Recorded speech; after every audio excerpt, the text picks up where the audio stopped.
oyentes, buenos días, bienvenidos. Aquí estamos listos con ustedes para iniciar nuestro programa de hoy, nuestro foro Hondured de esta mañana. Hay un conteo que está realizando hoy. Bueno, presumíamos nosotros que a esta hora había un conteo, pero estamos viendo ahí las imágenes del Tribunal Supremo Electoral y vemos imágenes de un tribunal vacío. Estábamos viendo vaciadoras, estábamos viendo algunos miembros de la Policía Nacional que se encuentran y estamos viendo las cámaras del tribunal. Aquí podemos ver que no se han quedado ejecutando conteo. Posiblemente el conteo se va a realizar el día de hoy. El conteo va a ejecutarse en 4.753 mesas, pero esas 4.753 mesas, ni una de ellas tiene que ver con la ciudad capital, porque se nos está explicando que este conteo de mesas que se va a realizar es para Lempira, para La Paz y para Intibucá. En todo caso, si significara algún cambio, podría ser de alcaldía, si es que ocurre, podría ser de diputaciones. Bueno, es posible que pueda ocurrir algo en el rango presidencial. De todas maneras, son 800 mesas de lempiras las que van a ser escrutadas, y esperamos nosotros que todo salga bien. La comunidad internacional dice que aplaude la decisión del tribunal para que no quede dudas de la transparencia. Ayer llegó la embajadora en funciones norteamericana y dice que eso se va a incrementar la transparencia en el proceso. Aquí en Francisco Morazán el proceso ya quedó prácticamente como está. ¿Qué es lo que viene ahora? Yo visualizo que el Tribunal Supremo Electoral va a emitir, bueno, aquí estoy viendo personal del tribunal que se está moviendo. Ya va a empezar el conteo de voto por voto. Bueno, mi presunción es que luego de concluido este conteo, luego de concluidas las impugnaciones, viene una declaratoria. Veo a Libre en las calles haciendo movilizaciones, quizás con mayor intensidad que cuando el proceso electoral, donde perdió la señora Xiomara, y vamos a tener quizás que enfrentar una situación difícil en los próximos años. Por eso nuestro programa de hoy tiene que ver no con lo de hoy. Vamos a hablar hoy de lo de mañana. Y para lo de mañana, que es el próximo, ustedes dirán qué atrevido pretender imponernos un tema de esto. No trato de ser así. Lo que trato es de ver quizá lo que viene, porque superamos esta prueba, hacemos un conteo, es posible que en el conteo gane Salvador Narrala o gane Juan Orlando Hernández, lo del tribunal, pero debemos de prepararnos para lo que viene. Las internas, licenciado René Amador, son el 2022 ya, ¿verdad? 18, 19, no, el 21 son las internas. Sí, muy buen día al auditorio de Foro. Gusto en saludarlo, licenciado Amador. Muy buen día al licenciado Romero. Sí, efectivamente, el próximo proceso estaría previsto de aquí a 4 años. Sí. Estamos hablando de las elecciones El 21. por marzo de 2021. Sí, y sí, la sí. general en noviembre de 2021. Sí. Pero yo entiendo por la forma del preludio, el prólogo, introductorio, es que se trata de que aprendamos de lo que estamos viviendo para superar esta etapa, porque pareciese de que cuanto haya ocurrido en los procesos en la data anterior, en la data histórica, como que no hemos tenido la capacidad de asimilar y acicatear todas esas falencias del proceso en crear una institucionalidad más fuerte. Y hoy esto se parece un poco a la historia del fútbol, donde el beneficiado de hoy puede ser el perjudicado de mañana. Sí. Y y a la inversa. Necesitamos al mejor estilo que también se promueve en las esferas de fútbol internacional, en los Juegos Olímpicos. Necesitamos fair play, juego limpio en todas las etapas, en todas las instancias, porque no de otra manera es que se construye, se cimenta, se fortalece la institucionalidad. Y creo que nadie en el país está ajeno a la situación que estamos viviendo. Todos de alguna manera hemos y somos afectados en la situación, en el día a día. Lo que ha ocurrido en el país en estos recientes días debe ser un aldabonazo a nuestras conciencias, sí, sí. a tener una participación más activa, demandando fortaleza en la institucionalidad. Correcto. Y esto, muy de acuerdo. Esto va para todos. Sí, Esto va para todos. O sea, no tiene sesgo. No podemos decir, es que aquello de esta banderita sí son tramposos. Y los otros, sí.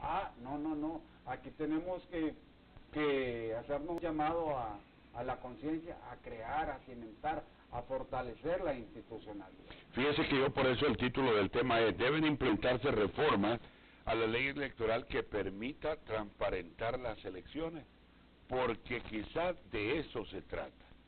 Responsables lo podemos encontrar, usted puede ser responsable, yo puedo ser responsable de lo que ha ocurrido, porque no alzamos la voz, porque no hablamos con la suficiente contundencia, porque vimos lo que venía, lo permitimos, dejamos que los partidos políticos jugaran un rol, pero ojo, no salimos a la calle a hacer ningún reclamo. Vimos cómo iba todo el proceso electoral, pero lo dejamos, lo permitimos. El ciudadano común y corriente y todas las grandes figuras del país dijimos, vamos a elecciones, pero después de las elecciones vamos a arreglar. Y aquí es donde hemos tenido las dificultades. Ahora, iniciemos entonces, licenciado Amador.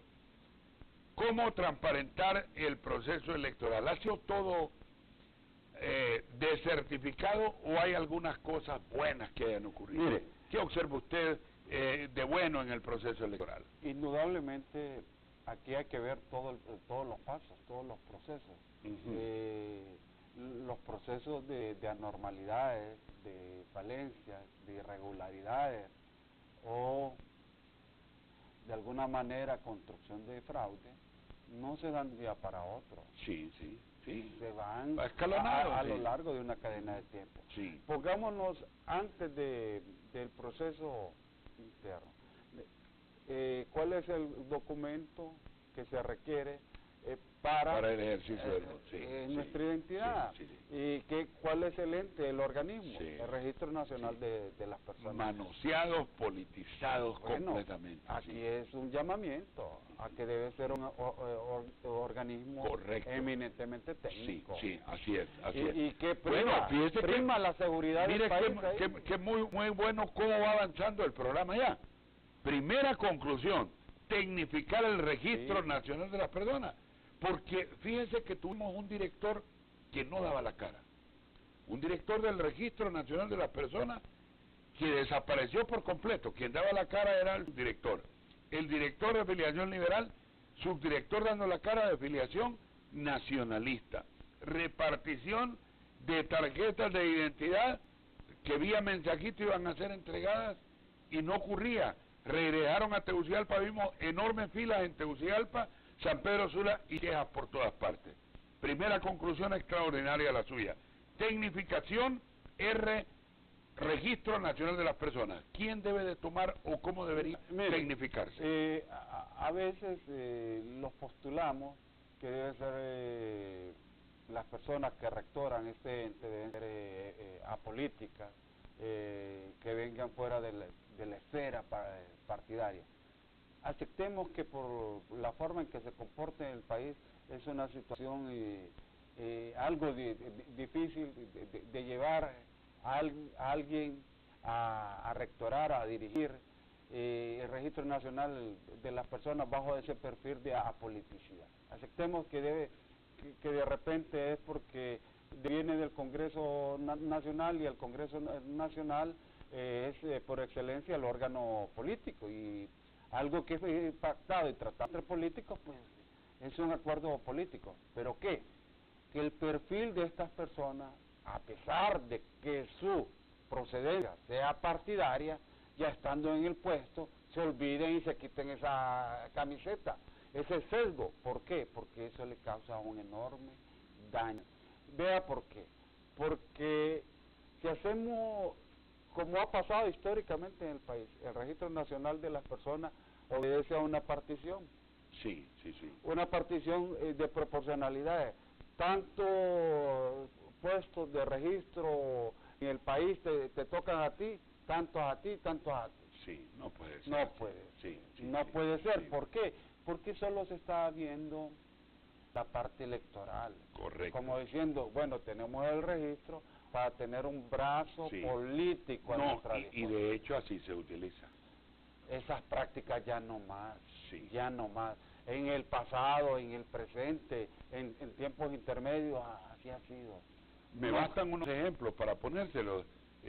Primar, su membresía, está aprobada que esa membresía certificada, yo no puedo venir aquí a hacer una membresía, irme a meter a las instalaciones e ir a sacar un crédito. Sí, y para un ejemplo, pues. A pesar de que sean los suyos, sus hijos, a pesar de que sea su compañera, su esposa, no puede, porque ya está delimitado y especificado que es un carnet personal. Correcto. Y solo es para uso personal. Lo mismo con algunas falencias, pero la Dirección Nacional de Tránsito coloca incluso en la tarjeta de identidad un dato sanguíneo, por ejemplo, que la tarjeta de identidad es obsoleta, las fotografías no corresponden, etcétera, etcétera, y Tránsito le emite una licencia de conducir que se mira agradable a la vista, con datos vigentes, y está actualizándola cada 2 y cada 5 años, y hay un pago. Bueno, mire que el registro, ahí hay que escarbar mucho más. O sea, si usted revisa su identidad, a lo mejor fue emitida hace 20 años. Sí. O un tanto más atrás. Si hasta pena da sacar la identidad, pues. Su fisonomía de repente ya no corresponde, no en concuerda. absoluto, sí. No concuerda. El documento, la base de datos del Registro Nacional de las Personas requiere una actualización constante y a tono con los tiempos. Correcto. Muy bien. Con los tiempos. Muy bien. Bueno, hecho. pero vámonos en ese proceso intermedio. Bueno, en esta conclusión cerremos la... Pero ahí faltó un poquito, mire, que Vamos una a ver, cosa un conecta agregado. con la otra. Sí. Antes del periodo de las elecciones, estamos hablando del proceso interno, se habilitan los llamados traslados domiciliarios.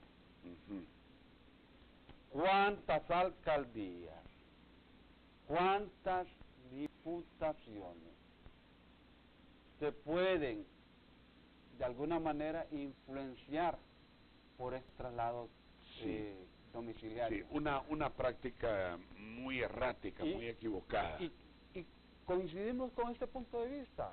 El que está en el poder, el que ha estado en el poder, indistintamente del color y la bandera política, lo ha hecho y lo sigue haciendo. Eso va en contra del principio de la representatividad originaria. Los que deben elegir sus alcaldes son los de su propia comunidad, los que tienen la certeza, hay certidumbre, no hay duda, que son de ahí del municipio, de la delimitación geográfica del municipio. Los que deben elegir sus diputados deben pertenecer a la delimitación geográfica del departamento. Pero cuando vemos que se focalizan, porque esto obedece a un plan, don Meriarteaga, un departamento como, por situarnos en tiempo y espacio, tengo una mayoría predominante, pero tengo una falencia en otro, puedo gestionar de alguna manera un movimiento desde ahí hacia ese lugar. Sí, hace ese objetivo, sí. Y ya estoy incidiendo de alguna manera. Licenciado, pero ocurre. Sabemos de cantidad de alcaldes que pensamos nosotros que no van a renovar periodo porque en el municipio, en el casco urbano, solo basta ir a dar, bueno, a usted le ha tocado, hace el recorrido y usted hace un análisis en frío y dice, este alcalde no va a ser reelecto. Mire. Y hace un pronóstico, un vaticinio, y pasan las elecciones y ese alcalde es reelecto y usted dice, fallé en todos mis datos. Pero falló por los trabajos domiciliarios. Precisamente esa variable es importante. Parte del trabajo que hicimos en el proceso electoral, el día de las elecciones, pudimos observar en comunidades, en municipios, la cantidad de buses que llegaban de Tegucigalpa, San Pedro Sula, parte el día de la del elección. Atlántico a ese municipio. ¿Y qué es? Gente que venía a votar a esa delimitación geográfica. De alguna manera hay alguna incidencia. Cuando se fue a hacer el estudio, la medición, esos datos no contaban. Esos datos no contaban. Obviamente, si hay municipalidades que se están decidiendo por 10, Sí, por 10 por votos. 10 votos, Y, sí. y póngale que Sí. usted tuvo acceso y lo oyó y lo constató. En una Diputaciones. municipalidad metió vía buses, moviendo vía buses de otro entorno, más de 500, 600 personas, Sí. ya está partiendo de un colchón, Sí, de una sí. ventaja. No, y las diputaciones también. Y ejemplo, Sobeida Andino, Marco Antonio Andino, tienen una rivalidad y casi Sobeida Andino por 7 Con u el 8 señor votos está entrando de diputada. Pero tiene mucho que ver también porque ambos se están denunciando a sí mismos de que le cometieron fraude y lo citan ellos con nombre y apellido. Eliseo manejó su distrito y en mi distrito me puso 0 votos. Y Eliseo Castro dice, Sobeida Andino recibió el beneficio del Tribunal Supremo Electoral porque el suplente era el hijo del secretario general del tribunal. O sea, bueno, estamos viendo entonces que es muy correcto lo que usted está señalando de que también esa figura del traslado debe de ser observada fríamente. Mire estas imágenes. No pueden, esto Sí, es el registro días antes. antes de la elección.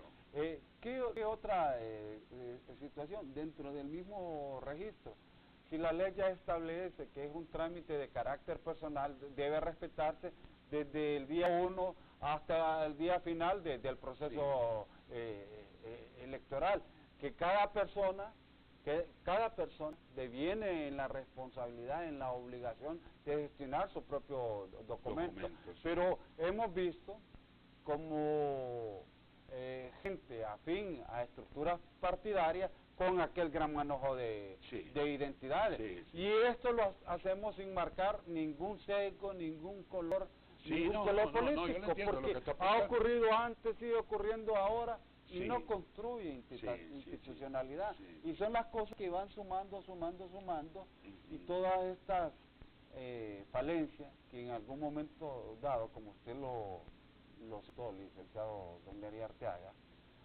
también ha partido de la indiferencia nuestra. Ujú. Y lo estamos viendo. Ujú. ¿Qué pasa? Y como que nos acostumbramos a que pase, Sí. y vamos con lo mismo. Siempre pasa y no pasa nada. Sí. Pero Vamos a salir de la crisis y ahí queda ese registro así como está, como estamos viendo estas imágenes. Y eso es lo que, por eso ayer que hablábamos con usted y pensamos en lo del programa de hoy, me pareció muy importante que tratemos de no introducirnos o colocarnos aquí en el programa con una banderita, ¿verdad? Porque eso que lo hagan allá en el Tribunal Supremo Electoral, tecnificación del Registro Nacional de las Personas, fíjese que ahí- traslados electorales. ahí todavía vamos a más. Vamos a ver. La depuración, Del técnico. la depuración respecto a las defunciones. ¿Cuán depurado está este proceso, este censo? La depuración con respecto a nuestros migrantes, a los que están allende de nuestra frontera. Le explico algo. Estando aquí la abogada Avi Anduray, Avi Lozano de Anduray, le pregunté yo de la depuración, ¿verdad?, de los muertos. Me dijo, es un número mínimo. Le estoy contando lo que ella me dijo. Pero también, imagino yo que en alguna plática con el abogado Fernando Anduray, pero también me dice, es imposible que el Registro Nacional de las Personas ande verificando quién se murió. Como el tema no correspondía al programa, fue un comentario aislado, pero me parece a mí que el registro no puede colocar esta excusa.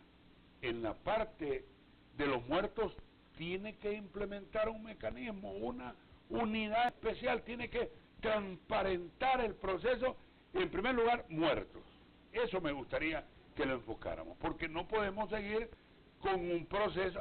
También otra cosa, agregado, que ahora están matando civilmente a las personas. He tenido cantidad de casos de miembros del Partido Libre o del Partido Nacional que alguien llega al registro y dice, se murió Neri Arteaga, se murió hace un mes, aquí está la constancia que se murió, y ya me dejan fuera de combate. Sí, vea, o sea, hay vivos muertos y hay muertos vivos. Vamos a ponerle un poco de picante a la cosa, pero no debe. Otra situación, mire, el proceso de actualización domiciliaria debe ser todo el tiempo. No que tengamos la percepción y la fijación que solo es para el proceso electoral. Cualquiera. Lo mismo que esto de las tarjetas de identidad, hombre, no solo debe de ser proceso electoral. Debe ser todo el tiempo. Sí. ¿Por qué?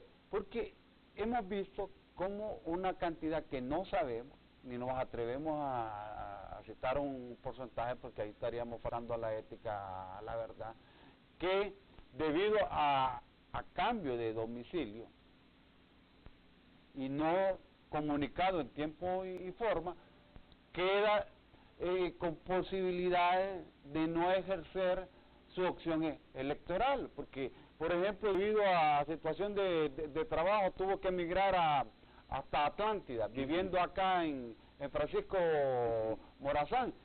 Prácticamente es un golpe, una facturación económica que le supone moverse de un sitio a otro, prácticamente queda fuera del proceso. Y también no sabemos, tampoco nos atrevemos a decirlo porque venimos aquí en afán de construir, no nos atrevemos a puntualizar la culpa, el mecanismo de culpabilidad donde se encuentra.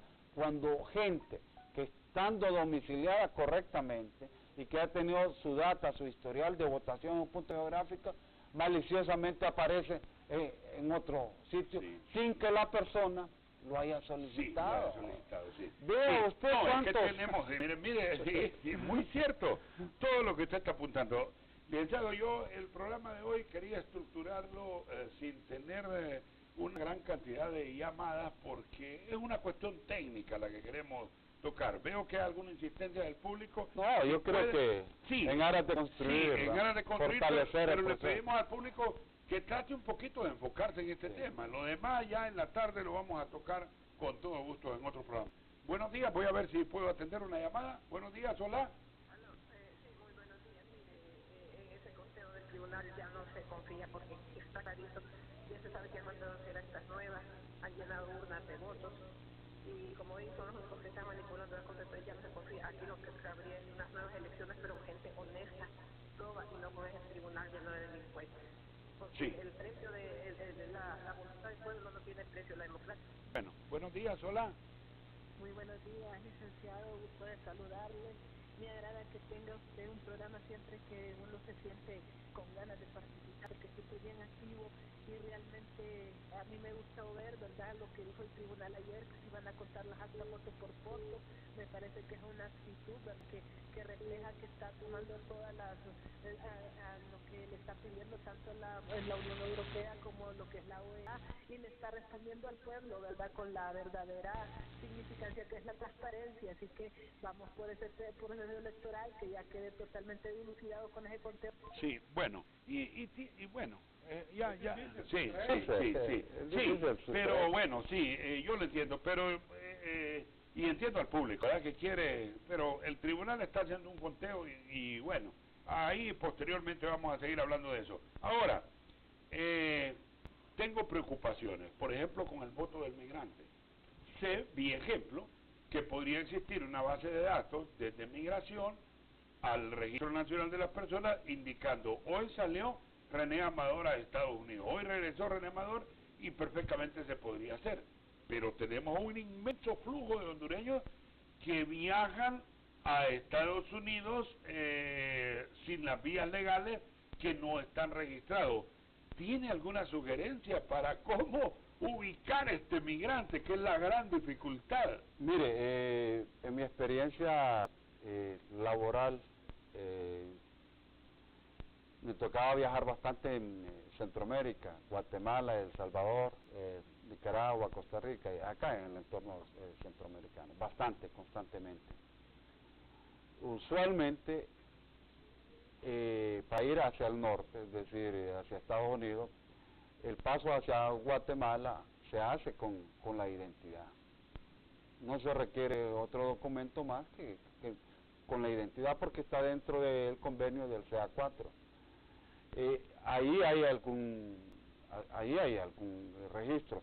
Ya de que estando ya en Guatemala vayan hacia Estados Unidos o que hayan llegado a Estados Unidos o México, realmente desconocemos qué porcentaje lo haga. Pero sí hay un registro al menos que salió del país, del país.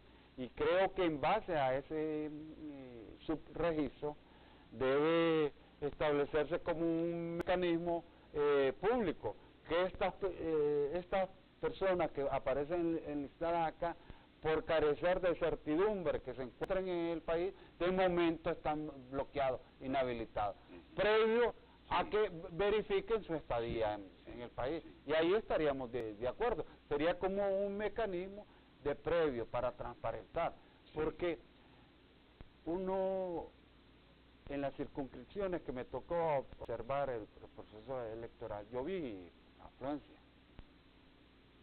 pero si lo comparo contra los datos del censo electoral, que son 6 millones, y observo el último dato del tribunal, que dice que la participación fue de menos del 60%,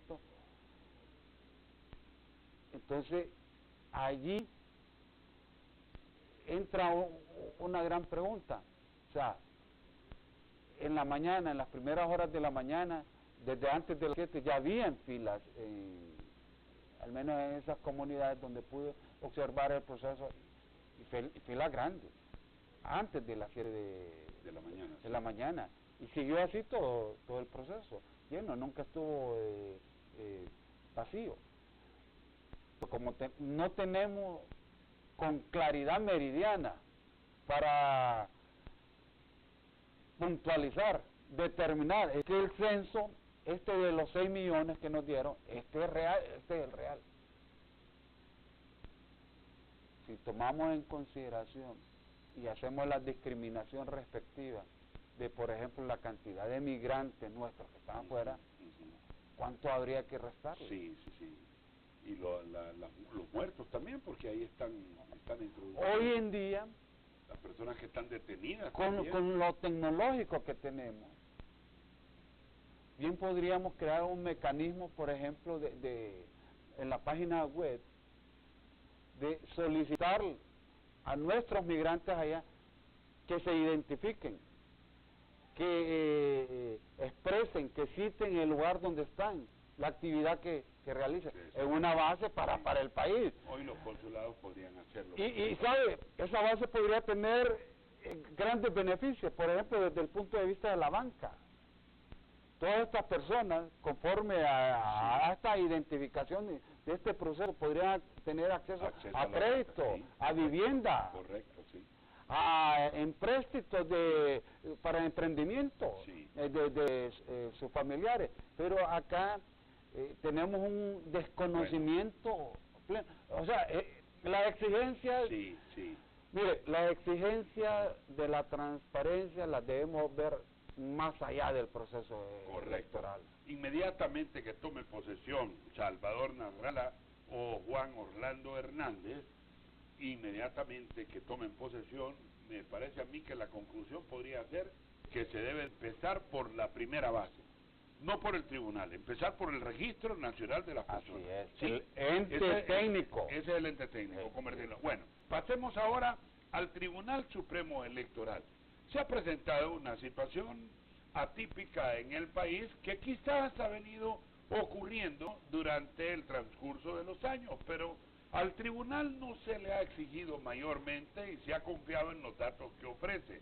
Así las cosas, hay confesiones que se hacen en el sentido de que, vía ejemplo, para citar uno próximo, Manuel Zelaya Rosales, no había un dato así contundente que dijera es el presidente de la República, había datos, pero dos magistrados, el señor Tito Mejía y el señor Jacobo Hernández, Mejía levantó la mano de Hernández y viceversa y dijeron Zelaya presidente. Hubo todo un conflicto, al mes se decretó, pero también lo han tenido otros mandatarios y lo hemos tenido en otros procesos electorales. Pero ¿a dónde quiero llegar?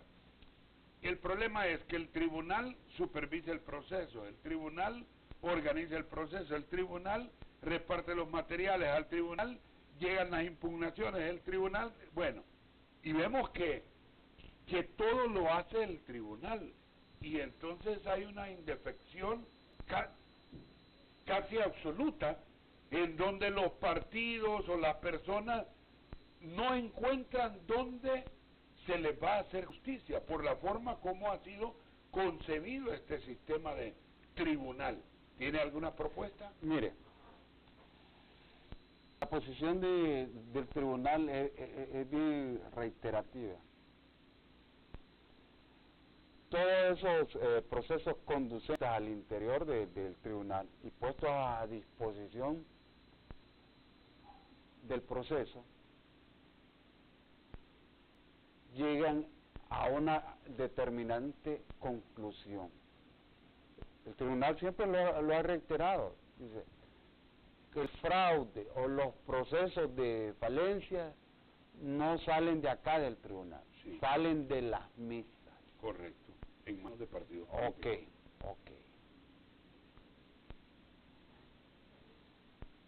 Y es que acaso nos hacemos los noruegos o lo ignoramos a propósito, ¿quién en un razonamiento lógico no preveía que estos denominados partidos pequeños de poca incidencia electoral no iban a sacar los 36,000 votos de cuenta mínima, asociando esa cuenta mínima a los representantes que iban a tener tanto propietarios como suplentes en las mesas? ¿Quién no lo había visto antes? Todos lo vimos. Todos lo vimos. El tribunal asume esa posición y arguye, es que en las mesas es donde se altera, se manipula. Pero esto está, licenciado Don Nery Arteaga, como que yo estime hacer una construcción de mi casa, de una vivienda, para que sea mi hogar. Y que en la cimentación de suelo no ponga los más calificados, ni haga copio del mejor material posible, ni de la mejor estructuración. Bueno, me entregan la cimentación, así un trabajo a prisa, sí, y vengo yo y levanto las paredes y pongo ventana francesa, piso de cerámica, bañera, jacuzzi, cielo, tabla yeso, chingo, lo mejor. Pero ¿qué pasó con la cimentación? Sí. Al menor movimiento mi casa se hunde, se deteriora. Hay que quitarle a los partidos políticos el manejo de las mesas. Conclusión determinante. Muy bien. Lo hicimos una vez, lo volvimos a hacer, lo seguimos haciendo. ¿Cuál es el resultado? 2021 no, bueno, además de la tecnificación, de observar los traslados electorales, la depuración de las muertes, los migrantes, otra conclusión es mesa electoral, tecnificada. Sí, mesa electoral tecnificada. Ajá. E ir más allá. Por ejemplo, hay casos como Chile, que dentro del mismo parón electoral, de la circunscripción, usted le tocó en la mesa 1040, por ejemplo. De los 300 y algo que aparecen en la mesa, saquen a 3 personas para que conduzcan el proceso al azar y que sean remuneradas, para que de alguna manera tenga una gratificación. Claro, claro. ¿Por qué? Porque mire, aquí se habla mucho de la sociedad civil, de las ONG, de las iglesias, pero uno con mucho pesar le cuesta decir esta cosa. Aquí hay una desopinión, un descrédito que uno en el país se pregunta, ¿y a quién le creo y a quién no le creo? Es difícil. O crear un organismo calificado para manejo de la mesa, ¿verdad? Sí. Recurriendo a la misma sociedad para Sí. que nos ayude en eso. Bueno, pero me queda la tarea monumental, darle credibilidad al Tribunal Supremo Electoral. ¿Cómo hacerlo? Porque en las condiciones actuales, por mucho que quiera desligarse, por ejemplo, David Matamoros, del partido de gobierno, resulta una labor titánica, siendo que él es nacionalista, corrió para una diputación, él mismo ha sido militante activo del Partido Nacional y su familia, ¿verdad? Incluso tienen posiciones gubernamentales, pero no solo él, también los demás miembros que integran el Tribunal Supremo Electoral. ¿Qué hacer con el Tribunal Supremo Electoral? A mí recordará usted, licenciado Don Neri Arteaga, cómo se conformaba el tribunal antes, en el mundo de antes, cuando estaba el bipartidismo y luego apareció Pino, DC, era un miembro por cada partido. Sí. Y luego vino alguien con habilidad y dijo, a la corte démosle una, para que el número par, quebrarlo y poner 5, ya un número impar.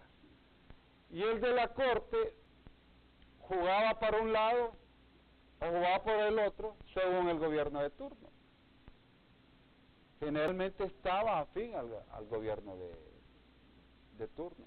Y así vimos, por ejemplo, cuando regresamos en la época de los 80, el doctor Roberto Suazo Córdoba se hace del control del Partido Liberal bajo el brazo de la Corte Suprema de Justicia. De ahí surge en esa crisis la denominada opción B. Pero digámoslo con claridad, esa opción B perjudicó o benefició al Partido Nacional en la figura del licenciado Calleja. Sí. Lo perjudicó en ese proceso, porque fue el más votado.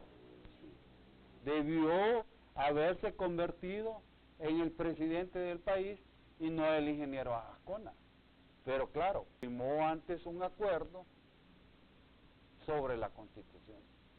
Y la denominada opción B, o sea, la sumatoria dentro del bloque de partidos, primó y postergó lo de la Constitución, afectando al Partido Nacional y al licenciado Calleja. Uno ve que a veces se hacen cosas de una manera o de otra. Cuando se va un poco al arreglo político, lo difícil es satisfacer a todas las partes. Usted vio cómo se dio este proceso, si lo vamos viendo y viendo y viendo y viendo, pedacito a pedacito, a pedacito a pedacito, y la oposición a lo mejor por no estar integrada, solidificada, no fue capaz de quitarle o de persuadir, de convencer, de entenderse con el partido de gobierno para hacer las manifestaciones propicias dentro de la ley electoral que transparentaran el proceso. No fue posible. Pero es por una percepción natural de cómo suceden las cosas en el país. O sea, ¿qué propone como técnico usted, licenciado René Maduro? mire, yo creo que esta crisis... No, por favor, no le pido de la crisis, no. Sí. ¿Qué propone de futuro para este tribunal? Sí, esta crisis nos tiene sumergido. Sí, pero vamos a salir. Eso. Sí, vamos eso. a salir. Tenemos que tener salir, por eso yo estoy pensando en lo que viene. Sí. Expectativa. Que todo lo atinente a los mecanismos de proceso electoral que contempla cualquier cantidad de aristas, desde la acreditación de los delegados, que lo pedimos que ya no sea vía partido políticos, que se busque un mecanismo que dé confiabilidad al proceso, desde la forma en que se transmiten los resultados. Fíjese usted, y amable auditorio, si yo empiezo la transmisión de datos sesgada, es decir, solo transmito la parte que me beneficia, me conviene, donde los resultados están saliendo a mi favor, y yo lo muestro al público, yo creo la atmósfera de una tendencia que yo voy ganando. Y ocurre, se da esta situación, es real, hay denuncias ya reiteradas. ¿Sí es real? Mire, si yo en el mecanismo de transmisión solo pongo donde me beneficia, y me beneficia con números agradables a mi cuenta, a mi participación, creo una tendencia, pero una tendencia manipulada. Por el contrario, démosle vuelta. Aletargo el proceso, lo demoro. También estoy incidiendo. O dejo de transmitir a propósito, adrede, los que favorecen a mis contrincantes. También.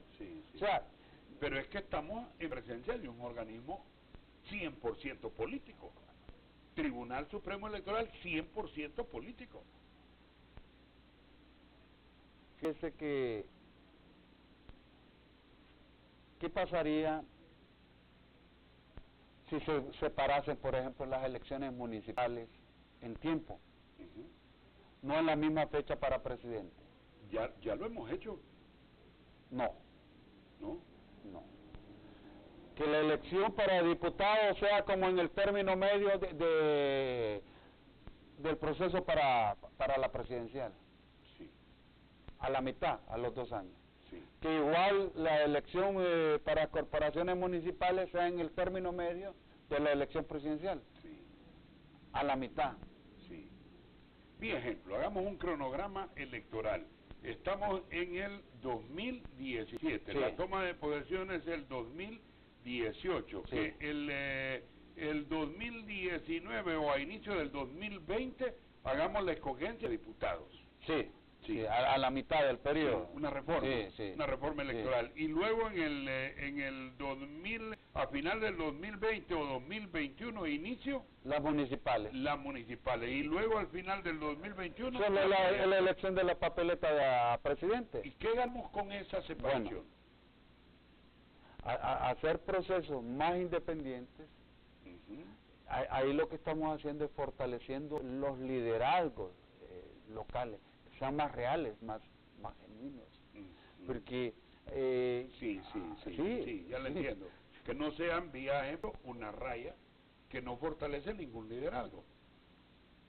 Sí, o sea, que vayamos más allá. Por ejemplo, son 23 dentro de la delimitación de Francisco Morazán. Pero hablamos de 28 municipios en Francisco Morazán, sí. pero todo se focaliza en el distrito central, sí. Porque es como el 80% de... Sí. Y o sea, creo que hasta más, porque bueno, en esta planilla de Francisco Morazán, creo que solo los suplentes son de Talanga y algunos así es. municipios. ¿Qué debiese ser? Debemos ir a partir Distritos electorales.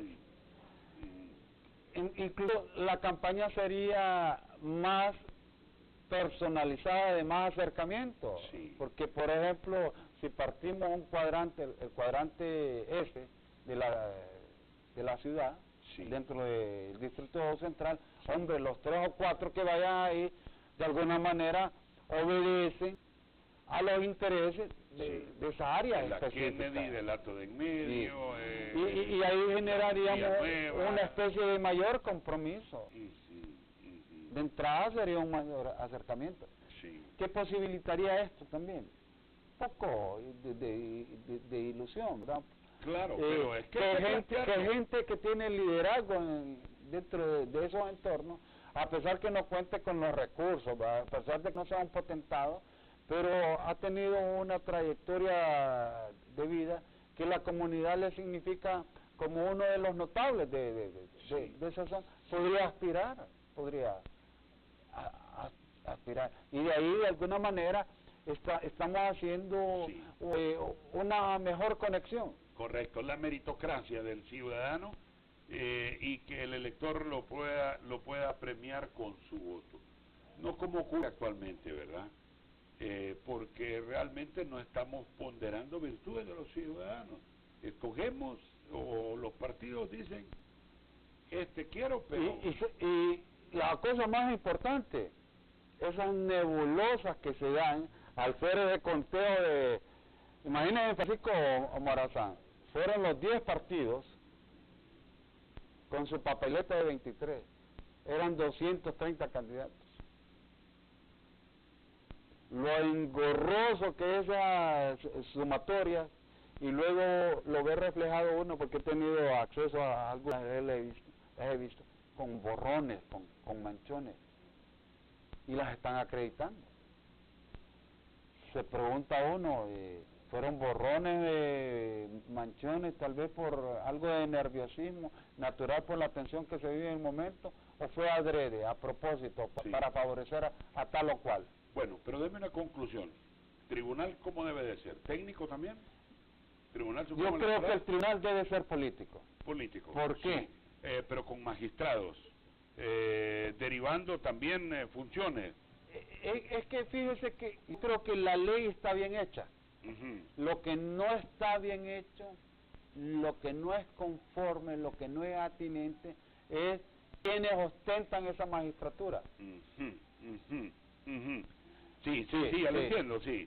O sea, no hay problema para verlo en espacio y tiempo de cómo está diseñada la ley. Sí. La ley está bien hecha. Los magistrados del tribunal perfectamente podrían delegar la función en un gerente del proceso electoral, un subgerente encargado en regiones, etcétera, etcétera. Sí. Pero ellos se han arrogado el derecho de ser juez y parte. Ahí está. Y deberían de tener un tribunal un tribunal supremo electoral, vi ejemplo de impugnaciones, pero mismo ellos delegando o nombrando, buscando connotados profesionales, etcétera, etcétera. No arrogarse ellos toda la función, ¿verdad? Es que yo creo que pecado, y no lo debemos ver así, que alguien haya tenido sentimientos, simpatía, que se identifique.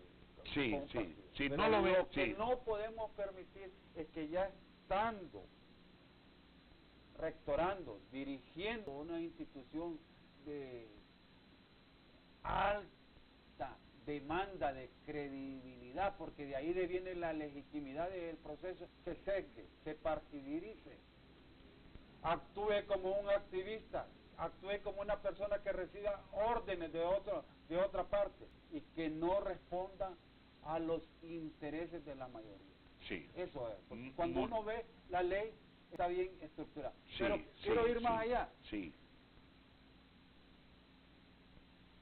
Cuénteme, no sé si es que se me ha pasado por alto, cuándo y dónde hemos visto procesos de la Fiscalía en materia electoral que hayan sido conducentes, que hayan llegado hasta finalizar con alguien en la ergasto y la penitenciaria. Sí, sí.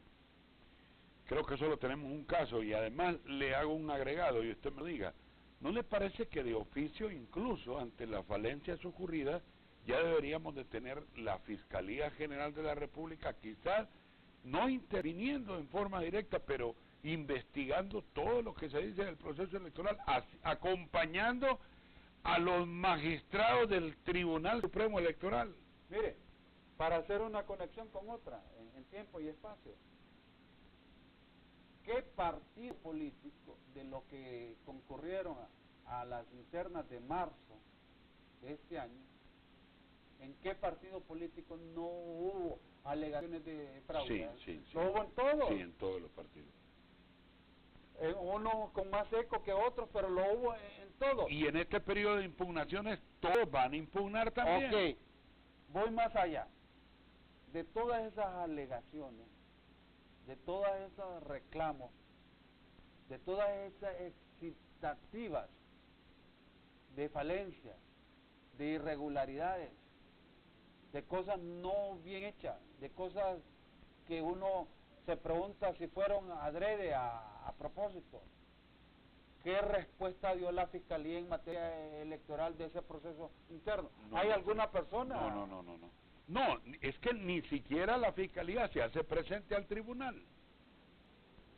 Entonces, Sí. una cosa debe estar conectada.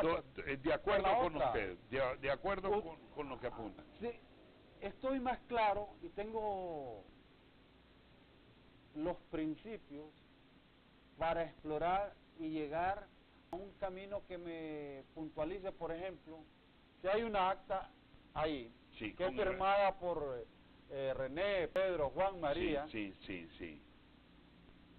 yo, al estampar mi firma en ese documento, yo doy fe Ujú. de que lo que está establecido como resultado es genuino, Sí. no es alterado.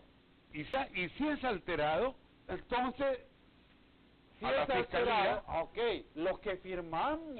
sí, y la Fiscalía inmediatamente de oficio actúa. Y va a La Paz y hace una investigación y si es posible trae las 5 personas. Eso sería fair play, Y se ha sí, hecho antes, Sí. durante, Sí. o ahora.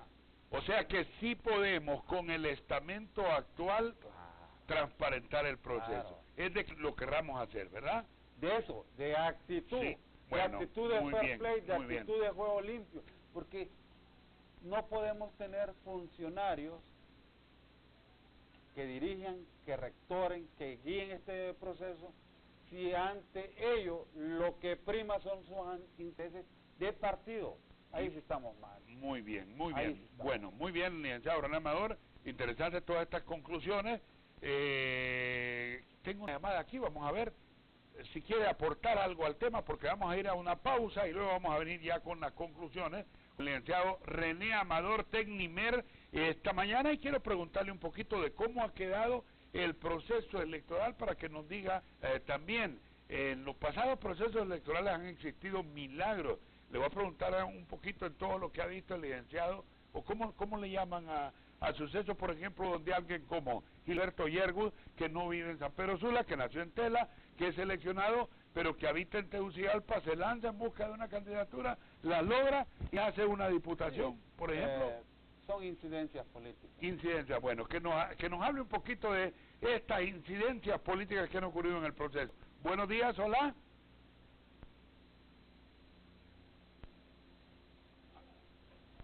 Permítame, por favor, vamos a ver, aquí lo escucho yo, al caballero. A ver, adelante, amigo, buenos días. Muy buenos días, quería aportar algo. Mire, Sí. yo estuve en lo que es mesa electoral Y entonces, como ustedes bien saben, hay representantes de cada partido político, de Libre, de todos los partidos políticos hay representantes. Para mí es imposible de que se dé un tipo de fraude. Después al finalizar lo que es el conteo de votos presidencial, diputación y todo eso de diputados, entonces viene y le dan la acta de cierre a cada representante de cada partido. Uno es un crítico, entonces ¿cómo se cree que después digan que hay fraude? Cada partido la tiene. No, señor, sí hay. Es que lo hemos visto, pues la No, incidencia. es que sí. ahí podemos resalta a la vista sí, una pregunta sí. fácil.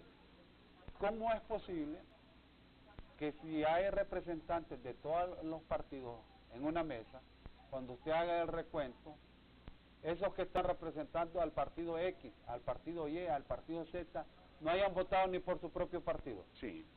Eso, Ahí tenemos sí, una figura. Y es algo Sí, también que debe investigarse del por qué, porque a lo mejor si uno estira ese hilito, esa marea, llegará a una conclusión.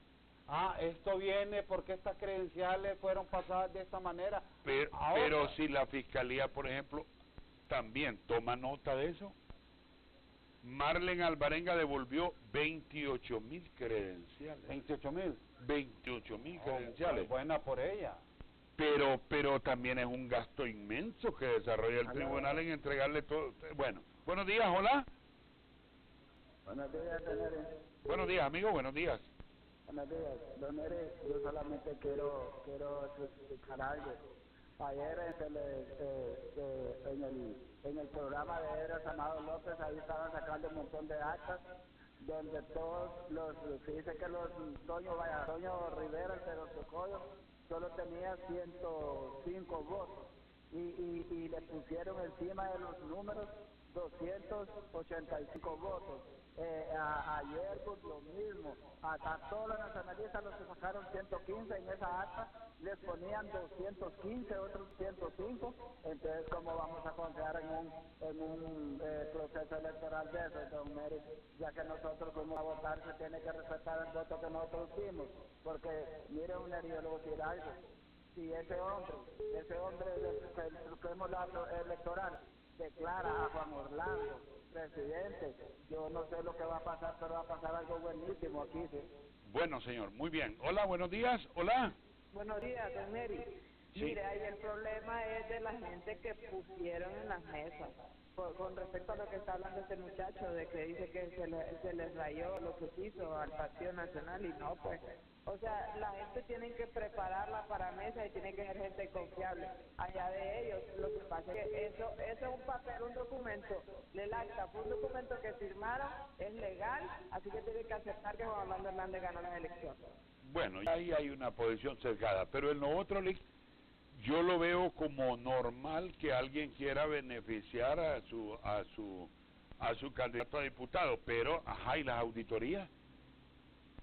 Porque en el conteo se establece, si alguien saca 83 votos, le ponen un 1 atrás, 183, tiene que haber alguien que... Pero vámonos a que sea que a partir de este proceso, como ya no se hizo antes, se llame a los que tuvieron en esa mesa y que se hagan lo pertinente. Y si lo pertinente es que se les aplique el peso de la ley, bueno, ¿usted qué cree? Sí, ¿Que con esos antecedentes alguien estaría dispuesto a volverlo a hacer? De acuerdo. Que la Ese fiscalía es el empiece a problema. actuar, que en el tribunal existe una sala de crisis en donde estén viendo todas estas actas complicadas y esté la fiscalía ahí listo. Y mire, señor fiscal, aquí está, mire, fiscalía, actúen. Y la fiscalía, ni un solo miembro de la fiscalía veo en ese tribunal.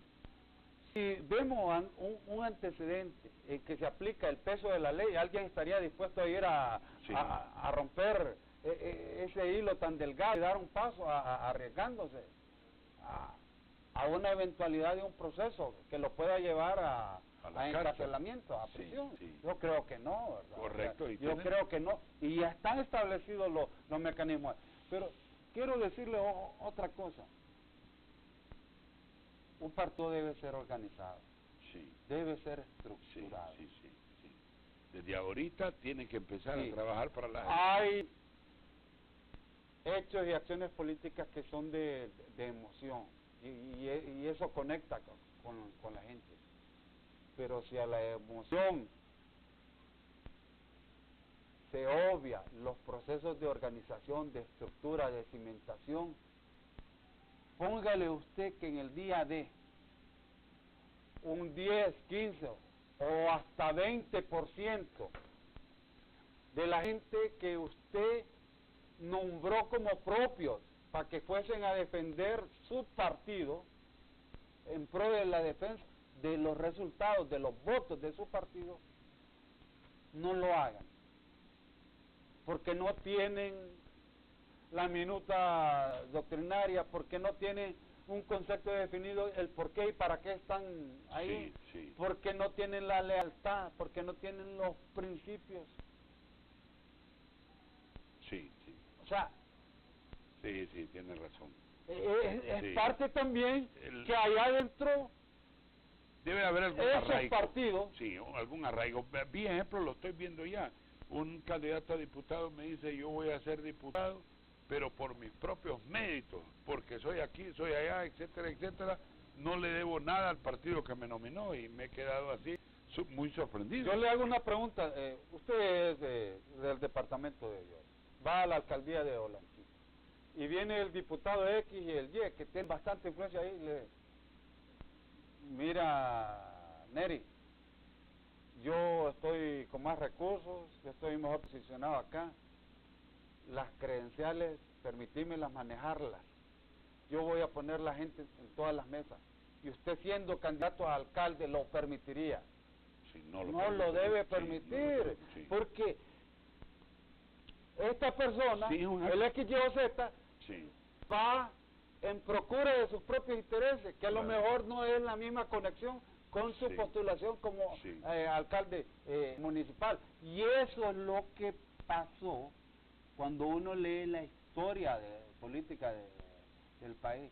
Dice uno, como el alcalde de tal ciudad, y ya me estoy como refiriendo al Partido Liberal, por ejemplo, y algunos casos de Libre, cómo es que sultanito de tal, menganito de tal, gana la reelección y es bien votado, y en el nivel presidencial se ve reflejado una pobre votación. Vemos también acompañamiento a la papeleta a diputados y no la vemos para la papeleta a presidente. Bueno, están jugando en el mismo equipo. Ayer Quintín Soriano dijo, yo no apoyo lo que dice Luis Zelaya. Dijo. No, y fue más. Y tampoco dice apoyo que Luis Zelaya diga que vayamos a nuevas elecciones. Yo ya fui el alcalde y macanudo. No, y fue más. Dijo que él, a alguna gente, le había pedido que al momento de ir a votar, que buscaran la iluminación del Creador, del Divino Hacedor. No dijo también... dio el voto para mi presidente. Él lo dijo. Él lo dijo. Bueno. ¿Y cuánta gente así actúa de esa manera? Y están dentro de los propios conglomerados políticos. No es que es rival del otro partido, es adentro. Eso es también una conclusión. O sea, si en sus propios conglomerados políticos, en su propia estructuración, no son capaces de conocer a quienes son leales a morir por los que solo están ahí eventualmente, con el oportunismo de siempre, por valerse de una posición, de una plataforma para llegar a una posición.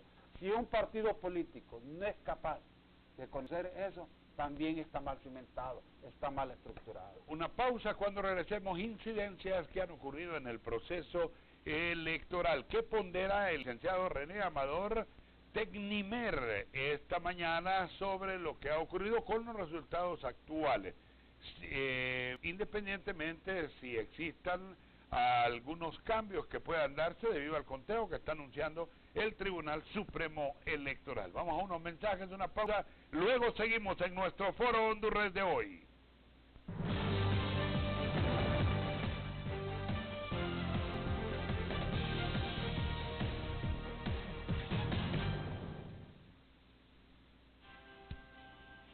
Conéctate con nuestras redes sociales. Nuestra página en Facebook, Hondurred 13. Síguenos en Twitter, @Hondurred13HN. Únete a nuestro Instagram, Hondurred 13. Conéctate con Hondurred. Conéctate con el canal de Honduras.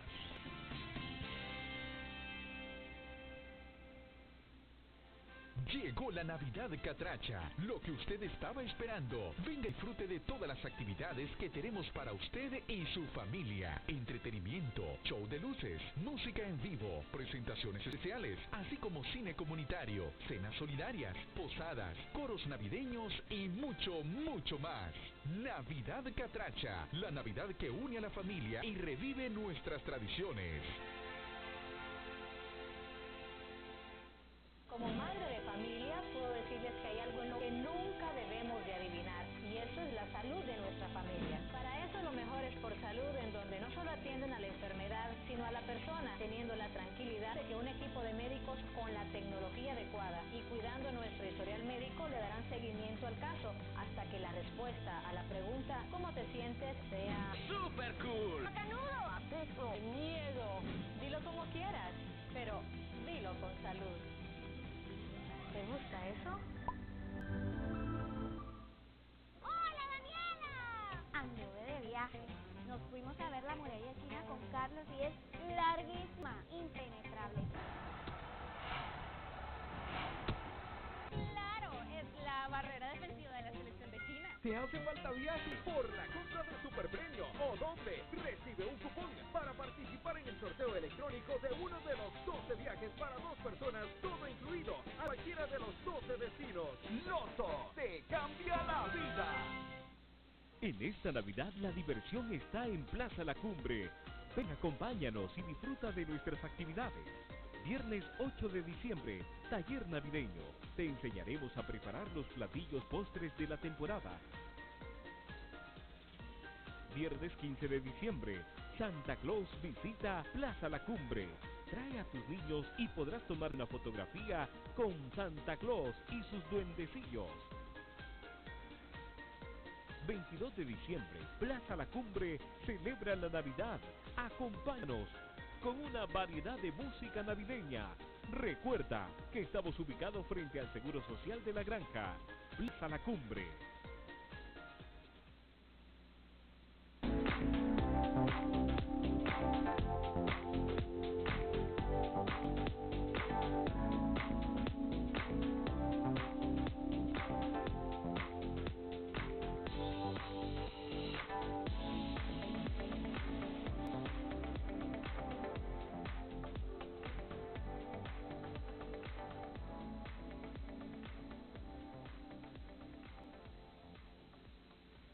Comprometidos con la educación, comprometidos con Honduras. La Universidad Metropolitana de Honduras presenta su nueva carrera, Licenciatura en Derecho. Obtén tu título en 4 años. A lo largo de la carrera de Derecho tendrás prácticas supervisadas y experiencias en talleres de práctica procesal civil, laboral y administrativo y penal. Aprenderás las nuevas técnicas utilizadas en la sala de juicio oral y en el consultorio jurídico gratuito de la universidad. Matricúlate ya y disfruta de nuestros metrobeneficios. Infórmate llamando al 2280-1111, extensión 116 y 189 o ingresa a la página web www.univero.edu.hn.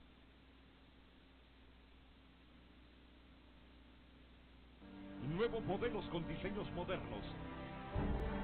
Calidad 100% japonesa. Precios al alcance de todos. La mejor tasa del mercado en financiamiento.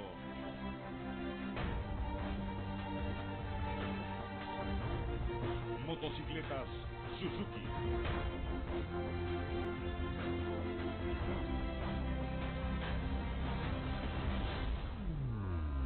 Suzuki Honduras.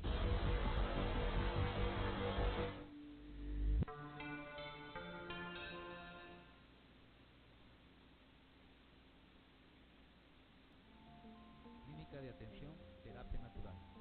Cuidamos tu salud con productos 100% naturales. Contamos con productos naturales para la diabetes, psoriasis, vitiligo y otras enfermedades.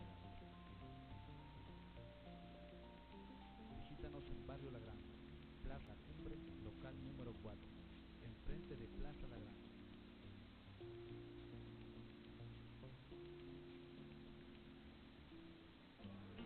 Cuando fui a Londres, conocí el Big Ben. Era enorme, imponente, simplemente hermoso.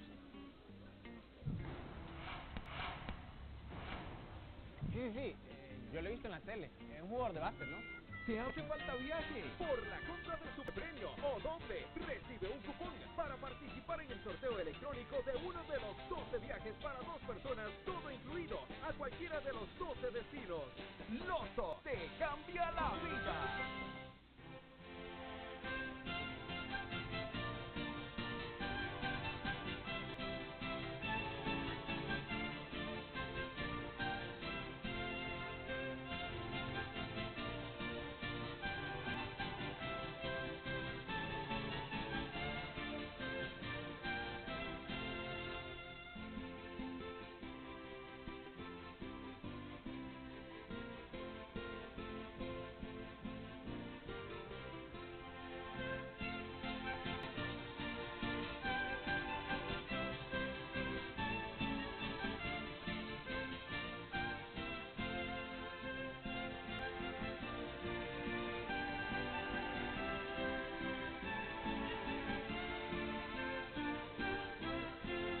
En este mundo globalizado necesitamos educarnos y para la educación de tus hijos somos tu mejor opción. Jardín, Escuela e Instituto Privado Santa Mónica ofrece los niveles de pre-kinder, kinder y preparatoria, educación básica completa de 1º a 9º grado, educación media con bachillerato en ciencias y humanidades, bachillerato técnico profesional en informática. Contamos con amplias instalaciones, canchas polideportivas, parque infantil, laboratorio de ciencias naturales, laboratorio en informática, docentes altamente calificados, prebásica y primer grado, competencia 100% bilingüe. Llama a los teléfonos 2236-9214, 8875-7834, Santa Mónica.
Bueno, incidencias importantes del proceso electoral.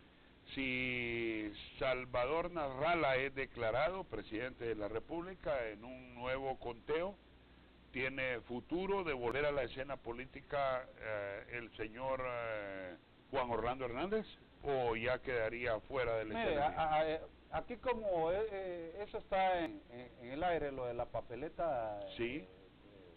Presidencial, sí, en los dos casos. Por ejemplo, en el escenario que don Salvador Narrala, al final de todo este angustioso proceso, no fructifique llegando a la primera magistratura del país, creo que con la votación que ha obtenido, que sí, es más de 1.300.000 1.399.610 votos. No, es un tremendo número. O sea, sí. Tiene futuro Salvador. Bueno, no, pero le pregunté de Juan Orlando Hernández en los dos casos. Sí, el caso de Salvador, sí. No, pero primero el caso de Juan Orlando Hernández. Si es presidente de la República, después de esta elección, ¿podrá optar a la búsqueda de una nueva campaña política o aquí termina Juan Orlando Hernández? ¿Siendo presidente o quedando fuera del proceso? Yo creo que no habría por qué dudar de las palabras que fue pronunciamientos claros, precisos en su momento de presidente don Juan Orlando Hernández y de la gente que lo acompaña dentro del partido de gobierno, que él estableció que solo su vida política pero usted pero usted como analista ¿le ve futuro político después de esta elección a Juan Orlando Hernández o ya termina aquí siendo presidente o quedando fuera? Él sigue siendo por sus características biológicas, un hombre sano que se mantiene y joven. Creo que atendiendo las palabras de él, ya quizás no buscaría, porque así lo establece, la primera magistratura del país, pero que sí sería un factor preponderante dentro, al interior del Partido Nacional, indudablemente. Salvador Narrala tiene futuro político para buscar de nuevo la presidencia de la República si queda fuera de ser escogido mandatario, y Manuel Zelaya, hay mucha gente que lo ve ya, y el mismo Narrala lo ha reconocido como el posible líder del Partido Libre en una próxima campaña política electoral. Conviene a Manuel Zelaya y a Manuel Zelaya y a Salvador Narrala quedar unidos en esta campaña, dejar esta campaña de la alianza para reivindicar en 3-4 años un triunfo electoral. Creo que partiendo de la primera interrogante respecto de Salvador Narrala, mucho mérito en esa votación de 1.350.000 y quizás un tanto más. No sabemos si va a alcanzar para ser presidente del país o estará al pendiente para otra oportunidad. En cualquiera de los dos escenarios, realmente estamos en presencia de un fenómeno político. O sea que usted le ve futuro aún a Salvador Narrala. No lo ve fuera del escenario si no es presidente. No, creo que y es más por la forma de ser y plantear sus opiniones, de expresarlas al público, a la parte mediática, va a ser una voz que siempre vamos a tener presente. Lo que no sabemos si esta coyuntura del partido de la Alianza simplemente haya sido algo situacional para este y proceso. Si queda Salvador Narrala fuera de la Alianza, vi ejemplo, puede formar nuevo partido, puede buscar otra opción en otro partido, puede tomar el pino. ¿Qué futuro le ve a Salvador Narrala? Bueno, una conclusión clarísima de este proceso es que para aspirar a presidente del país, aparte de la popularidad que sí la tiene de Salvador Narrala, se requiere de un entorno político propicio que vaya acompañado con la estructura de un brazo político, de un partido político fuerte. Como vimos en el proceso del 2013, si usted compara unas cifras con otras, están muy lejanas, casi hay 1 millón de votos de diferencia. Para tener aspiraciones reales, cualquier político debe partir de un brazo político, de un partido político estructurado, fuerte, para que lo cuide, para que lo respalde. ¿Podría tener oportunidad incluso hasta dentro del Partido Liberal Salvador Narrala? Porque le veo mucha afinidad con don Luis Zelaya. Mire, por la forma en que ha quedado el Partido Liberal, principalmente lo que uno ve en la papeleta presidencial, está viendo que la votación de don Luis Zelaya, pese a su meritocracia como un hombre formado, académico, que ha sido distinguido al dirigir y rectorar UNITEC, en la cuestión, en lo atinente a lo político, no le avalan esos números. Y el Partido Liberal prácticamente necesita ya a la brevedad de un liderazgo que, si no se encuentra al interior mismo, podría Salvador un mecanismo como de alianza, siempre en el principio de alianza. Sí, le pregunto, Romeo Vázquez Velázquez, segunda participación como candidato presidencial, presumíamos que esta sería la última y que Romeo Vázquez Velázquez es para afuera que iba. Sin embargo, nos da la sorpresa con, bueno, personalmente 6.765 votos, pero tiene 4 diputaciones. ¿Cuál es el futuro de Romeo Vázquez Velázquez? No, creo que está más vivo que nunca, porque si uno lo ve, desde el momento del golpe allá en el 2009, él ha tenido como un reposicionamiento, y es algo que uno podrá compartir o no con Romeo, pero él invariablemente mantiene su postura. O sea, si ayer no estuvo de acuerdo, hoy tampoco está de acuerdo con el proceso de continuismo, con el proceso. Vamos a ver a Vázquez Velázquez tomando decisiones. No, y hoy más que nunca, porque por las razones que haya sido, está gratificado. O sea, correcto, el Pino revive, y el esfuerzo, bueno, el Pino a punto de desaparecer, Entrador y Gutiérrez casi lo revive, logra hacerse de una diputación, ahora tiene 4 diputaciones. ¿Qué futuro tiene el Pino? ¿Seguir en la alianza, desligarse, tratar de ir hacia arriba, o qué le ve al Pino? En el Pino subsiste la forma tradicional del quehacer político, y cierta apertura para los allegados, para las nuevas caras, los nuevos rostros, que de alguna manera le han dado una respuesta al Pino.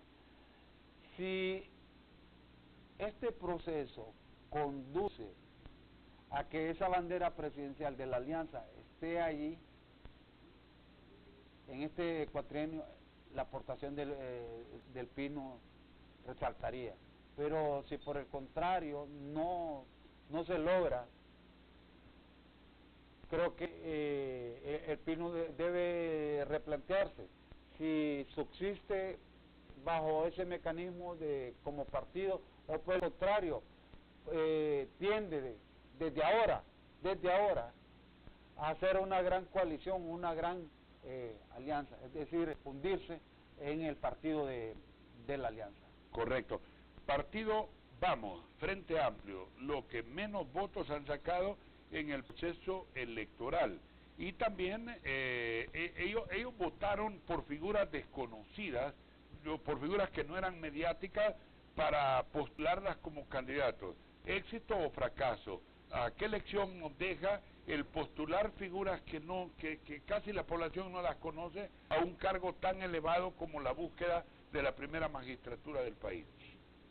Dadas las circunstancias de lo que representa un proceso electoral, cada partido tiene la necesidad de presentar desde el punto de vista de la hoja de vida un personaje que de alguna manera haya tenido connotación en el quehacer del país, en la actividad en la que se dedique, en la actividad en que se desenvuelva, y que haya tenido la trascendencia para de alguna manera tener algún posicionamiento positivo en el país.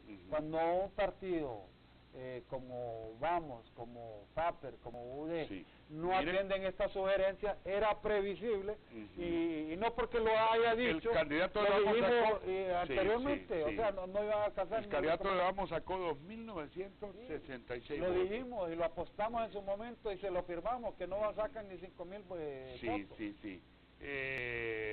Entonces, la lectura es que deben de buscarse figuras que tengan algún nivel de aceptación, y que sobresalgan. Que vengan partiendo de que en la actividad, en el entorno en que han estado, en que se han desenvuelto en su día a día, haya tenido trascendencia, para que a partir de esa trascendencia tenga un posicionamiento positivo.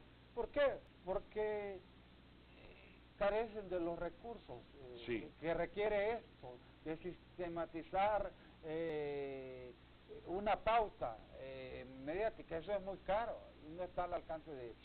Incidencias electorales. Francisco Morazán, 23 diputaciones. ¿Hay sucesos en los diputados que deban ser mencionados? Vi ejemplo, uno de ellos, el de la Leo, Joche Villanueva. Se convierte un muchacho mediático, que ya va a ser abogado y todo, con algunos méritos, pero es inesperado su enorme ascenso a colocarse en la segunda figura más votada de Francisco Monazán.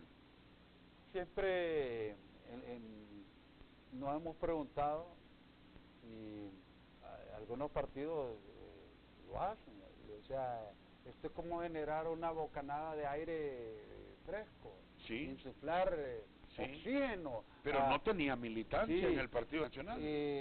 Lo de él es sorprendente. Pero nos da alguna altura de que, porque usted mismo ha dicho que hay que buscar meritocracia, y quizás Joche políticamente no la tenía. Fíjese que es algo que viene como para dar un juicio a priori, no estaríamos partiendo de la certidumbre que requiere, porque si bien es cierto, él al tomar la opción de ir por la papeleta para diputado, el medio que le servía como escaparate determinó en aveniencia con él que ya él no iba a seguir, al menos mostrándose en público. Entonces esa vitrina del día a día no la tuvo, y esto obedece a una sistematización.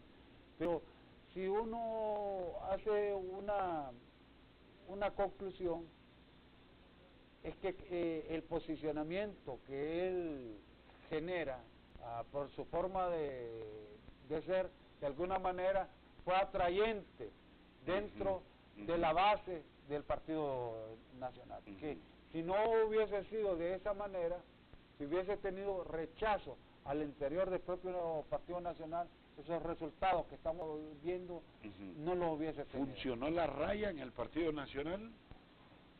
Hasta ahora, antes era en el 2013 48, ahora es 60 o 61. ¿Funcionó entonces? Es un 25%. Sí, es evidente que sí, ¿verdad? O sea, si a usted le dicen como gerente, implemente estas medidas, sus ventas van a crecer 10, 15, 20 o 25, sí. Y efectivamente lo comprueba. Sí, deben de considerar. Hombre, sí, para no ser, para no mostrar mezquindades, eso es un mérito del presidente, don Juan Orlando Hernández, sí, y el asesoramiento pertinente, ¿verdad? ¿Nos deja una lección para futuro? Fíjese, ahí están las dos cosas. Ve esa cara. ¿Y por qué la alianza, con el mismo volumen electoral, hasta ahora solo tiene la mitad, 30? Sí. Aquí hay un mensaje. Por eso, cualquier alianza o cualquier mecanismo de coalición debe considerar la papeleta conjunta en sus tres niveles. ¿Por qué? Porque como vimos, por ejemplo, en el caso del Partido Nacional, esa coherencia les permite ser fuertes en el Congreso Nacional, ser fuertes en la papeleta para alcalde, y como ellos lo postulan, dentro del concepto de victoria total, prácticamente, para que todo sea conforme a la idealización que tuvieron en su momento, solo le falta que les acrediten la presidencia del país. Uno se pregunta, ¿y por qué en la alianza no se dio eso? O sea, ahí faltó la visión necesaria, el desprendimiento necesario de algunos que primaron ante lo particular, lo suyo, lo propio, a lo de la validez de la estructura partidaria. Bueno, aquí estoy viendo que el Partido Nacional quedó se está quedando con 172 alcaldías, el Partido Liberal con 90 y Libre con 31. En las diputaciones, el Partido Nacional con 61, el Partido Libre con 30 y el Partido Liberal con 26, cuadro para el Pino. Para la Alianza Patriótica 4 diputaciones, Democracia Cristiana, Partido Anticorrupción 1 diputación. Eso en la lectura que nos deja esto. Figuras mediáticas de la vida nacional, Esdras Amado López. Lo de Edras, Amado López... ¿Tiene futuro Edras? ¿Debe de fundar un partido político? Creo que... ¿Cómo sería el término apropiado? Bueno, está probado y comprobado que es hábil políticamente. Sí. Don Edras. Yo creo que a él lo que le falta es el perfil ideológico. ¿A qué le va a tirar? Sí, sí. ¿Por qué? Definir. El perfil ideológico. Sí. ¿Por qué? Porque en esta campaña podría ser que se sentía algo golpeado al no ser parte ya del Partido Libre, de la Alianza, y mostraba como algún resentimiento. Sí. Y ese resentimiento lo externaba con énfasis, con vigor. Y eso mismo lo alejaba de esas posiciones y lo acercaba más al entorno del partido de gobierno, al sentimiento conservador.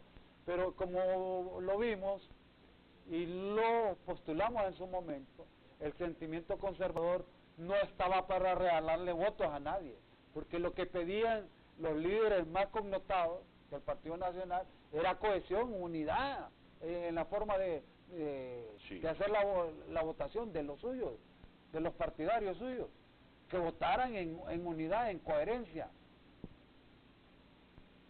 Deja el otro ángulo, que es un ángulo muy fuerte, porque es la parte de la oposición, pero como al no mostrarse con afinidad hacia el lado de la oposición, tampoco aquellos le iban a compartir votos. ¿Su consejo a Edras, conformar ideológicamente? Sí, tiene que definir el perfil ideológico. Y tiene que hacerlo con valentía. Si va a hacer un partido de acompañamiento a la posición de gobierno, está en su derecho que lo haga. Si por el contrario va a ser un partido abiertamente en oposición, también que lo haga. Correcto. Está en todo su derecho de fijarse. Pero que como usted dice, que se sepa qué le va a tirar, ¿verdad? Sí, se sepa qué le va a tirar. ¿Por qué votó el electorado por Denis Castro Bobadilla? Don Denis Castro Bobadilla, es lo que estamos hablando. Él viene con una trayectoria. Él, su hoja de vida ha tenido connotación pública, ha tenido trascendencia de país. De alguna manera es premio. Es una respuesta al buen quehacer que él ha tenido a lo largo de su carrera. Elvin Ernesto Santos. Aquí ¿tiene posibilidades su futuro para buscar una presidencia de la República, o hasta aquí vamos a tener a Elvin Santos? Mire, lo acabamos de decir con don Edras Amado López.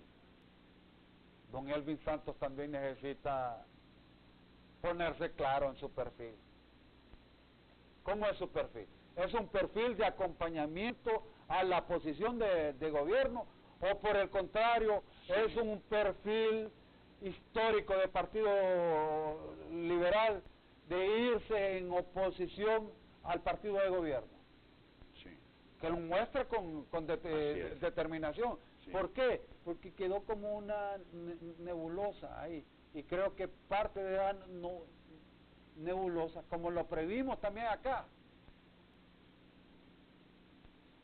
no fue ni votado ni de uno ni de dos dentro del Partido Liberal, creo que sale como el tercer diputado. Sí, la de Cherefán Sí. es la primera, sí, él sale de tercero, Sí. Mauricio es el segundo y él sale de tercero. Sí. Tiene que definirse a qué va, porque el sentimiento conservador está bien apuntalado, está bien coherente su definición. Su líder es don Juan Orlando Hernández, presidente de la República. Su camino, su estructuración es el Partido Nacional. Si quiere tener un perfil de esa manera, o por el otro lado, el perfil de franca oposición. Pero tiene que definirlo con claridad. Sí, figuras importantes en el fútbol han logrado, especialmente en la costa norte, postularse y ganar aún con cambios que han hecho, como Jaime Enrique Villegas, que estaba en el PAC, se pasa al Partido Nacional y está saliendo en forma cómoda. Más bien es la tercera figura del Partido Nacional, pero también nos sorprende que la cuarta figura es Gilberto Yergut, dos jóvenes en su momento que participaron en el campeonato mundial, y hay una tercera figura del fútbol reciente que se llama Osman Danilo Chávez, conocido como el Tierno. ¿Por qué el público determina premiar a estos veteranos y jóvenes futbolistas y llevarlos al Congreso? La pregunta es recurrente, ¿verdad? O sea, pasó... Y hay un número 4, Alberto Chedrani, pero ese aparece como la figura más votada. La pregunta es recurrente, o sea, estas figuras ya han tenido oportunidad de desenvolverse en el Congreso, no han dado una respuesta satisfactoria, pero cuando usted compara a lo que vemos como un político tradicional contra alguien como Gilberto Yergut, como que es más atractivo dar el voto por alguien no político tradicional, por alguien que yo tengo un recuerdo de una vivencia amena, positiva, que generó un ambiente de confraternidad en el país, porque nada más como la selección de fútbol nuestra, la selección de Honduras, para conjuntar y unir, no hay nada más en el país. Entonces, don Gilberto Yergut, Jaime Villegas, Wilmer Velázquez, Chávez, Cristian Santamaría en las elecciones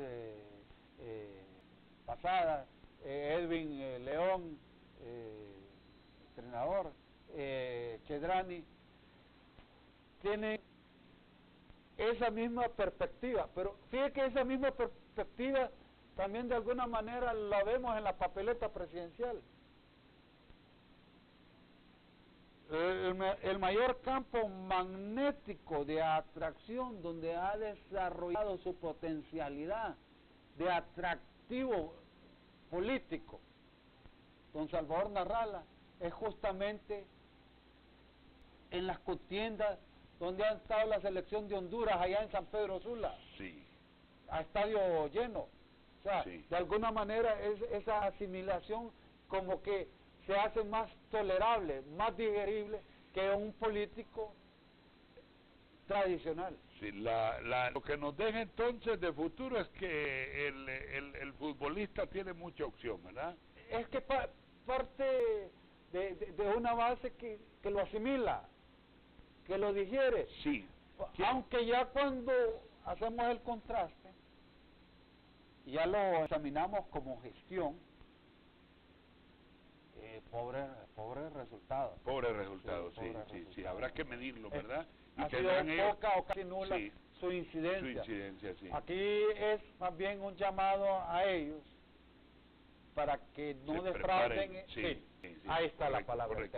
Tito Afura no hizo campaña publicitaria. Gana y obtiene cerca de 350,000 votos, 8 regidores a la comuna capitalina, incluso le saca más votos al propio presidente de la República, que obtiene en Francisco Morazán unos 250,000 de los 880,000 registrados para votar. ¿Cuál es el futuro de Tito Afura? Sí, tiene un gran futuro, y esto se sale del libro de marketing político. Don Tito es un hombre alérgico a la mediática, así que pagarse por no hablar. O sea, cuanto puede evitar estar en los medios, lo evita. Sí. Obviamente la parte de infraestructura es visible, es evidente, y a pesar que la parte social, la ciudad requiere de mucha respuesta, de muchos compromisos, creo que es una materia de asignatura pendiente, pero sí es un potencial candidato presidenciable. Sí. Y es más, fíjese que estamos visualizando entonces de futuro a Tito Afura como un posible presidenciable nacionalista. Sí, cuando uno hace... Una vez de que cuente con el acompañamiento del aparato gubernamental, o independientemente de eso, él podrá ir a disputar en una interna, si es que sigue el sistema actual. Creo que el Partido Nacional ya trazó una forma de... ¿Tiene una ruta? De ser, de andar, de quehacer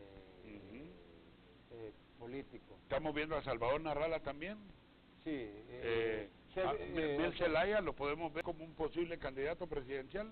Sí, se ve fortalecido. Sí. Es más, mientras hemos visto rostros que muestran signos de preocupación. El mismo presidente de la República se mira sumamente cansado. No es difícil estar calzando los zapatos del señor presidente. Y en el otro extremo ve a Mel Zelaya, el presidente Mel Zelaya. Lo veo sonriendo. Sí, hombre. Y a la par está Salvador, o sea, un rostro da una imagen y el otro como que está en fiesta. Salvador, un rostro adulto, serio, que la está peleando, y don Mel Zelaya, el presidente, alegre, ¿verdad? O sea, como que estamos viendo 1, 2, 3 aspirantes ya de futuro. Sí, claro. Romeo Vázquez Velázquez, debemos de verlo como aspirante. Sí. ¿Todavía? No, es que... ¿Tenemos Romeo todavía? Fíjese, está el antecedente del doctor Reina. Bueno. Y yo creo que... pero es que aquí una contribución. ¿Luis Zelaya lo vemos como un aspirante? Miren, don Luis Zelaya, la coyuntura no le favoreció. Sí. Pero ahora se apodera ya totalmente del partido y se ve que lo manda.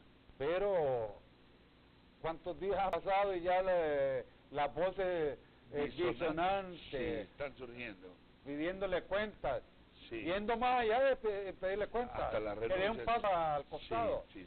Mire, lo ve usted un poco complicado, riesgoso pues. Fíjese que la vida de él va en proporción directa a cómo se desenlace este acontecimiento. Si efectivamente es la alianza con Salvador Narrala que hace efectivo esa primera magistratura y se convierte en el presidente electo del país, él podrá, y lo podrá decir con claridad, que tuvo que sacrificar su candidatura en aras de quitar al que está actualmente. Correcto. Y es un mérito que de alguna manera tendría reconocimiento. Lo pone en camino. ¿Por qué? Porque se le estaría reconociendo que ese impulso, que no es poca cosa, que le está dando a la candidatura de Salvador Narrala, haya ayudado en caso de que, por eso lo significo, en caso de que llegue a la presidencia don Salvador Narrala. Pero en el otro escenario, definitivamente, esos números, esas cifras, le abonan muy poco. En el escenario, Juan Orlando Hernández, presidente de la República, declarado por el Tribunal Supremo Electoral, en base al conteo que se está ejecutando, supervisado por la sociedad civil, con un visto bueno ya de la Embajada Americana. ¿Qué escenario visualiza? ¿Cómo deberemos enfrentar lo que viene? Porque ya hoy empiezan las movilizaciones de las antorchas en la calle, y Mel Zelaya ha dicho que van a haber protestas en todo el país. cómo enfrentar lo que viene. Difícil, pero... ¿Diálogo? Sí. Sí. Y uno se pregunta si las crisis que tuvimos antes eran poca cosa. Sí, y los mismos políticos sumamente dieron el paso al frente. Sí. Y se entendieron. Correcto. Si lo hicieron antes, ¿por qué no lo podrán hacer ahora? Ahí nos quedamos, licenciado. Muy amable. Hoy no hemos... Pido disculpas. No, yo no es que no he querido sujetar al público a que no hable, sino que sabemos lo que está ocurriendo, la disputa que hay, y ahí tenemos el programa de la 1 de la tarde. Hoy queríamos ver, explorar, ver el escenario nacional y ver las falencias. Usted ha hablado de significación, verificar lo de los traslados electorales, depuración de las defunciones, migraciones, hablar de la identidad, implementar un sistema también que permita que el estamento actual del tribunal se mantenga, pero que se actúe también legalmente, ¿verdad? Sí, definitivamente como hondureño, como ciudadano responsable, como alguien que lo podemos decir con claridad, con prestancia, que amamos nuestro país, aspiramos a que las cosas se arreglen, que el entendimiento, que el diálogo, que por difícil que sea el escenario, debe estar siempre ahí presente, porque definitivamente si la crisis se agudiza, perdemos todo. Correcto, perdemos y pierde Honduras, ¿verdad? Todos debemos de pensar en Honduras. Buen día a todos, gracias por vernos y acompañarnos en nuestro foro hondureño.